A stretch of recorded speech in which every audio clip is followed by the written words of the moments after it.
स्वाधीन भारत में भी किसानों को केंद्र में रखकर व्यवस्था ने निर्णायक हस्तक्षेप नहीं किया कि देश स्वतंत्र हुआ, किसान भी स्वतंत्र हुआ, पर देश की स्वतंत्रता के बाद भी उसकी स्थिति में कोई परिवर्तन नहीं आया। वह पहले के समान अब भी दुखी है। शासक वर्ग ने उसकी स्थिति में सुधार करने का कोई प्रयास नहीं किया। इस कविता में कवि ने भारतीय किसान के भयंकर शोषण और उसकी दयनीय दशा का वर्णन किया है। आइए अब कविता का अध्ययन कर लेते हैं।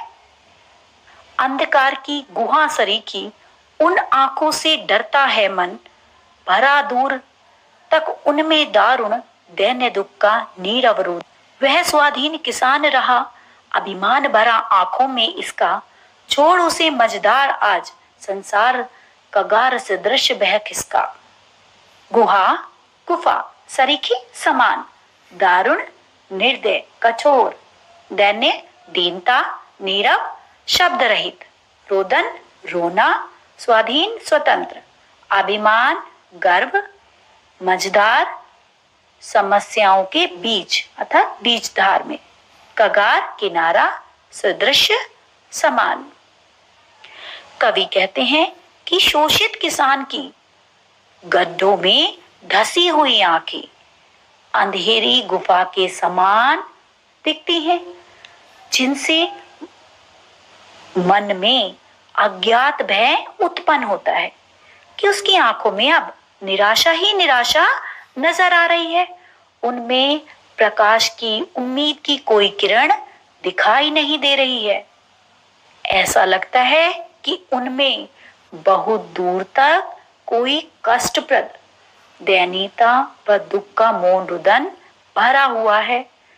उसकी आंखों में भयानक गरीबी का दुख व्याप्त है और कवि उन आंखों के खालीपन का सामना नहीं कर पाता।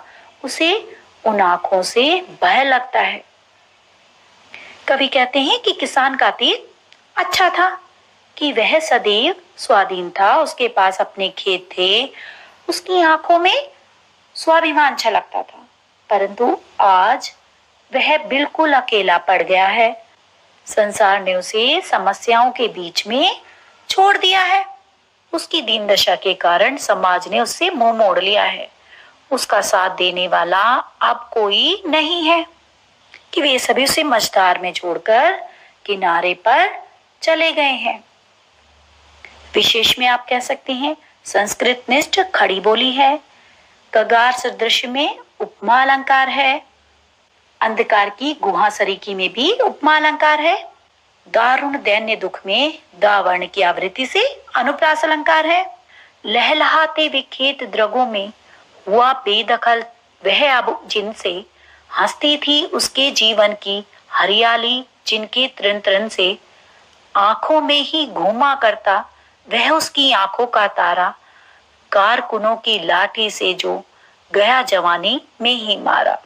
लहराते लहलाते झूमते, दृढ़ आंख नेत्र, बेदखल अधिकार से वंचित, तृण तिनका आंखों का तारा बहुत प्यारा, कारकुन जमींदार के कारिंदे। किसान अपने अतीत को याद करता है और उसकी आंखों के समक्ष उसके हरे भरे खेत लहलाते नजर आते हैं, जबकि अब उन खेतों से उसे बेदखल कर दिया गया है, अर्थात जमींदारों ने उसकी जमीन हड़प ली है। कभी इन खेतों के तिनके पर हरियाली लहला आती थी, उसके जीवन को सुखमय बनाती थी। ये हरे भरे खेत ही उसकी खुशहाली का आधार थे। किसान की आंखों में उसके प्यारे पुत्र का चित्र घूमता है। उसे वह दृश्य याद आता है जब उसके जवान बेटे को जमींदार के कारिंदों ने लाठियों से पीट पीट कर मार डाला था, कि जब किसान ने जमींदारों का विरोध किया तब उन्होंने उसके बेटे को लाठियों से पीटकर मार डाला। यह दुख का दृश्य उसकी आंखों के सामने साकार उठता है। विशेष में तृण तृण में पुनरुक्ति प्रकाश अलंकार है, जीवन की हरियाली में रूपक अलंकार है, आंखों में घूमना, आंखों का तारा आदि मुहावरों का प्रयोग किया गया है। भाषा संस्कृतनिष्ठ खड़ी बोली है और इनमें जमींदारों के अत्याचारों का वर्णन किया गया है। लहलहाते खेत तथा जमींदारों की लाठी से मारे गए उसके पुत्र में दृश्य बिंब साकार होता है। बिका दिया घर द्वार, महाजन ने ना ब्याज की कोड़ी छोड़ी, रह रहे आंखों में चुभती वह कुरकुही बरधों की जोड़ी। उजरी उसके सिवा किसी कब पास तुहाने आने देती, आह आंखों में नाचा करती, उजड़ गई जो सुख की खेती। महाजन साहूकार, ऋणदाता, कोड़ी 1 पैसा, कुर्क नीलाम, बरधों की जोड़ी बैलों की जोड़ी, उजरी उजली, सिवा बिना, दुहाने दूध दोहना, आहा आंखों में नाचना, बार बार आंखों के सामने आना। कवि किसान के भयंकर शोषण और उसकी दयनीय दशा का वर्णन करते हुए कहता है कि किसान कर्ज में डूब गया और महाजन ने धन और ब्याज की वसूली के लिए किसान की जो स्थायी संपत्ति थी, जो उसकी खेत घर बार था, उसे नीलाम कर दिया, उसे उसके घर से बेघर कर दिया, परंतु अपने ऋण की ब्याज की पाई पाई चुका ली कि अपना ब्याज अपना ऋण उसने पूरा वसूल लिया। किसान को सर्वाधिक पीड़ा तब हुई जब उसके सभी सामानों के साथ उसके घर बार और खेतों के साथ साथ उसके बैलों की जोड़ी को भी नीलाम कर दिया गया। तो यह बात उसकी आंखों में आज भी चुभती है, क्योंकि बैल और खेत उसके रोजगार का साधन थे और उसके रोजगार का साधन उससे छीन लिया गया था। किसान को अपने पालतू पशुओं से बहुत स्नेह होता है। तो किसान के पास एक दुधारू गाय, जिसे वो प्यार से उजली कहता था, वह उसके सिवा किसी और को भी अपने पास नहीं आने देती थी कि दूध निकालने के लिए, दूध दुहने के लिए वो किसी को अपने निकट नहीं आने देती थी। सिर्फ किसान ही उसका दूध दुह सकता था। तो मजबूरी के कारण किसान को उसे भी बेचना पड़ा। और इन सब बातों को याद करके किसान बहुत व्याकुल हो जाता है, बहुत व्यथित हो जाता है। वो सारे दृश्य उसकी आंखों के सामने नाचने लगते हैं। उसकी जो सुख भरी खेती थी वो अब उजड़ चुकी है। अब उसकी आंखों में निराशा है, हताशा है कि अब वो बहुत निराश है।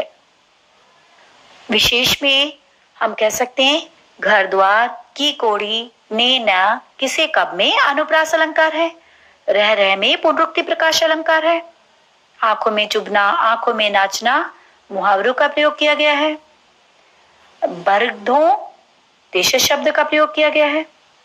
बिना दवा दर्पण के घरनी, स्वर्ग चली आंखें आती भर, देख देख के बिना दुधमुही, बिटिया 2 दिन बाद गई मर।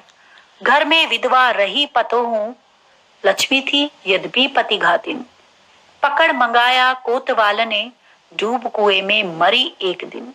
दवा दर्पण, दवा आदि, घरनी पत्नी, स्वर्ग स्वर्ग, दुधमुही नन्ही, पतो हूँ पुत्र वधु, लक्ष्मी लक्ष्मी, घातिन मारने वाली।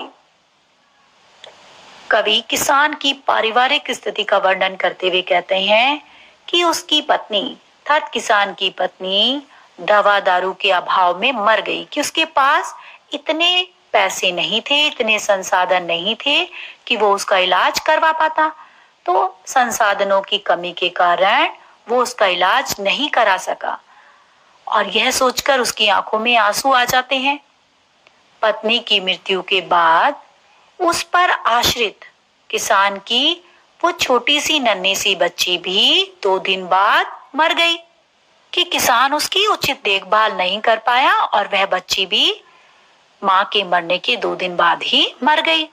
किसान के घर में उसकी विधवा पुत्र वधू बच गई, कि उसका बेटा पहले ही जमींदार के कारिंदों ने मार दिया था, पत्नी की भी मृत्यु हो गई, उसकी बेटी भी मर गई। अब उसके घर में उसके अलावा उसकी पुत्र वधू बच गई। उसका नाम लक्ष्मी था, अर्थात वह लक्ष्मी के समान गुणों वाली थी, कि उसके बहुत अच्छे गुण थे, परंतु उस पर भी पति को मारने का कलंक लगा कि इतने अच्छे गुण होने के बाद भी उसकी पुत्र वधू पर उसके बेटे को मारने का आरोप लगा कि उसे अपने पति की हत्या का जिम्मेदार माना गया। एक दिन कोतवाल ने उसकी पुत्र वधू को थाने में बुलवाया।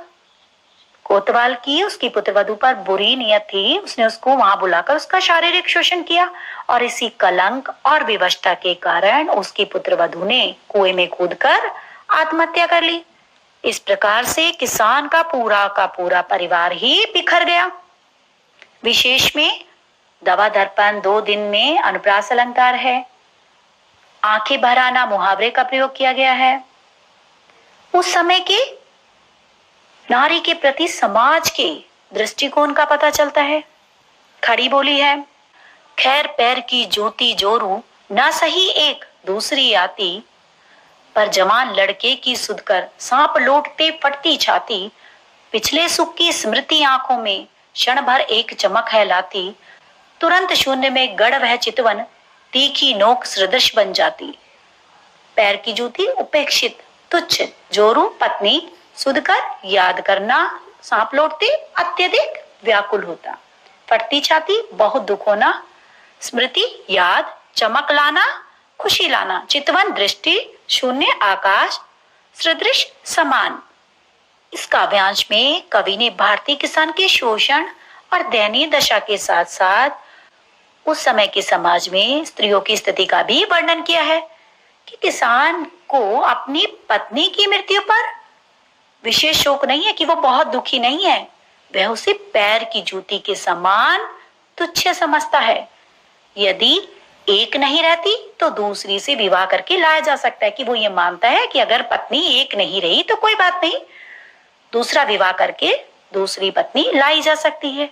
परंतु उसे अपने जवान बेटे की याद आने पर बहुत कष्ट होता है।